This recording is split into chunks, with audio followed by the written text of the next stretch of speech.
بسم اللہ الرحمن الرحیم۔ السلام علیکم۔ امید کرتا ہوں سارے دوست خیر و عافیت سے ہوں گے۔ قوم نوح علیہ السلام میں ایک بدبخت بوڑھا جس کا نام کسا تھا، اس نے ایک دن اپنے بیٹے کو اپنے پاس بلایا۔ اس نے بیٹے کو وصیت کی، دیکھو بیٹا، کبھی بھی نوح کی باتوں میں نہ آنا، بلکہ وہ جہاں نظر آئے اس کو اذیت پہنچانے میں کوئی کسر نہ چھوڑنا۔ یہ ہمارے آباء و اجداد اور ہمارے معبودوں کو برا بھلا کہتا ہے۔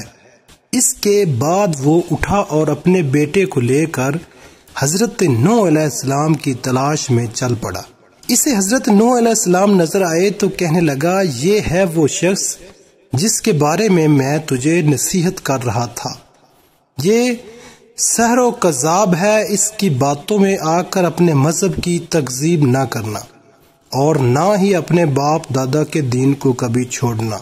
بدبخت بیٹے نے باپ کی باتیں سنی تو اسی وقت باپ کے ہاتھ سے اس کی لاٹھی پکڑی اور حضرت نوح علیہ السلام کے سر پر دے ماری، جس سے آپ کا سر مبارک پھٹ گیا اور خون بہنے لگا۔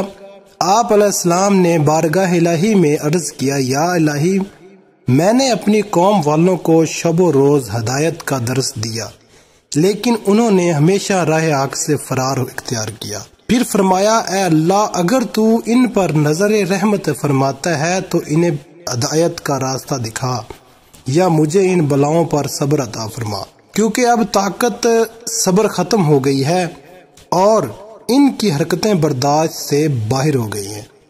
کاش مجھے علم ہوتا کہ اس قوم سے کوئی بھی ہدایت پا لے گا۔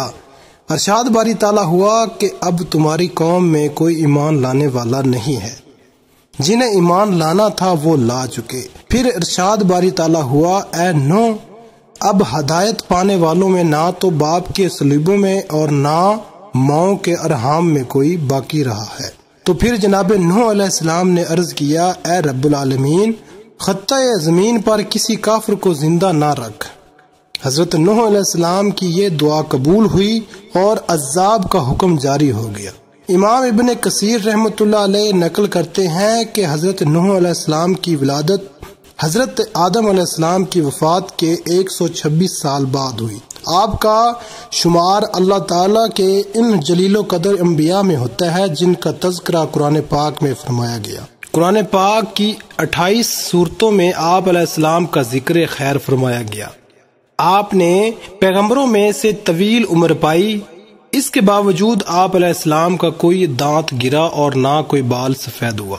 عبادت اور ریاضت کا یہ عالم تھا کہ دعوت و تبلیغ و رشد اور ہدایت کے باوجود ہر دن رات 1000 رکعت ادا کرتے، اور آپ ہی کو اس سلسلے میں اولیت حاصل ہے کہ آپ علیہ السلام یہ بد دعا سے امت ہلاک، باوجود اس کے کہ آپ کی قوم کے لوگ سخت اذیتیں دیتے، لیکن پھر بھی آپ علیہ السلام ان کے ساتھ حسن و سلوک فرماتے، یہاں تک کہ آپ علیہ السلام ان کے گھروں میں جا جا کر تبلیغ فرماتے، جس کی وجہ سے لوگ آپ کو مجنوں اور دیوانہ کہا کرتے تھے۔ منقول ہے کہ طوفان نوح علیہ السلام سے قبل قوم نے آپ علیہ السلام کو اس قدر اذائیں دینا شروع کر دی تھی کہ وہ آپ علیہ السلام کو اتنا مارتے کہ آپ علیہ السلام کے اعضاء ٹوٹ جاتے اور آپ علیہ السلام شدید تکلیف سے بے ہوش ہو جاتے۔ وہ آپ علیہ السلام کو اٹھاتے، کمبل میں لپیٹ کر اس خیال سے گھر پھینک جاتے کہ اب مار جائیں گے۔ کئی بار ایسا ہوتا ہے کہ گھر میں پھینک کر اوپر پتھر بھی ڈال جاتے۔ رات کو جبرائیل علیہ السلام آ کر پتھر اٹھا کر پھینکتے اور آپ کو وہاں سے نکالتے۔ آپ پروں کو زخموں پر ملتے، جس سے زخم فوراً ٹھیک ہو جاتے۔ اگلا دن ہوتا تو آپ علیہ السلام پھر قوم کو گمراہی سے نکالنے کے لیے نکل پڑتے۔ تاریخ طبری میں ہے کہ حضرت ابن عباس رضی اللہ تعالی عنہ سے ایک روایت مروی ہے کہ اللہ تعالیٰ نے 480 سال کی عمر میں حضرت نوح علیہ السلام کو نبوت عطا فرما دی۔ 120 سال آپ علیہ السلام نے لوگوں کو اللہ کے دین کی طرف بلایا، لیکن قوم نے کسی بات کو بھی ماننے سے انکار کر دیا۔ پھر اللہ تعالیٰ نے آپ علیہ السلام کو کشتی بنانے کا حکم دیا، اور جب آپ کشتی بنا کر اس میں سوار ہوئے اس وقت آپ علیہ السلام کی عمر مبارک کچھ 100 سال تھی۔ پھر عذاب نازل ہوا اور تمام سرکش نافرمان پانی کے عذاب میں غرق ہو گئے۔ حضرت ابن عباس رضی اللہ تعالی عنہ فرماتے ہیں کہ نوح علیہ السلام نے کشتی کے بعد 350 سال مزید زندگی گزاری۔ حضرت احباب رضی اللہ تعالی عنہ فرماتے ہیں کہ جب حضرت نوح علیہ السلام کی وفات کا وقت قریب آیا تو آپ ایک پہاڑ پر سیر فرما رہے تھے۔ حضرت ملک الموت روح قابض کرنے کے لیے تشریف لائے تو آپ علیہ السلام کے پیچھے پہاڑ پر تشریف لے گئے۔ جب ملک الموت کا سامنا حضرت نوح علیہ السلام سے ہوا تو عرض کی کہ موت کا وقت ہو چکا ہے۔ حضرت نوح علیہ السلام نے موت کی تکلیف کا تصور کیا تو زوردار نعرہ بلند کیا، حتیٰ کہ یہ سن کر جنگل کے تمام جانور جمع ہونے لگے۔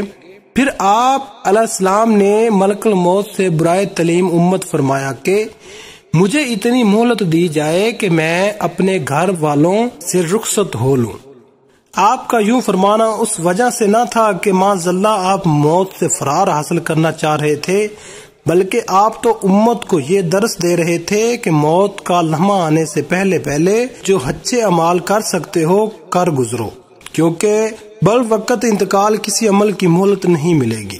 چنانچہ ملک الموت نے کہا کہ مجھے اس کی اجازت نہیں کہ مہلت دی جائے۔ یہ سن کر آپ علیہ السلام نے فرمایا کہ اس جنگل میں میری نماز جنازہ کون پڑھے گا؟ ملک الموت نے کہا کہ ابھی جبرائیل علیہ السلام ملائکہ کی ایک جماعت کے ساتھ سفر میں ہیں، اسی مقصد کے لیے آ رہے ہیں۔ یہ معلوم ہوا تو آپ وعدہ الہی کی تکمیل کے لیے رضامند ہو گئے۔ اتنے میں حضرت جبرائیل علیہ السلام تشریف لائے اور دریافت کیا، اے انبیاء میں سب سے طویل عمر پانے والے، آپ نے دنیا کو کیسا پایا؟ حضرت نوح علیہ السلام نے فرمایا کہ یہ دنیا اس مکان کی مثل ہے جس میں 2 دروازے ہوں، ایک سے داخل ہوئے اور دوسرے سے نکل گئے۔ اس کے بعد ملک الموت نے آپ علیہ السلام کی روح قبض کر لی۔ چنانچہ فرشتوں نے آپ علیہ السلام کو غسل دیا اور وہیں آپ کی نماز جنازہ پڑھی گئی۔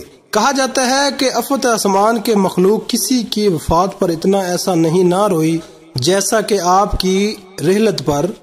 دعا ہے کہ اللہ کریم ان کی مرکز پر کروڑوں رحمتوں کا نزول فرمائے اور ان کے ذکر خیر کی بدولت ہماری بے حساب مغفرت فرمائے، آمین۔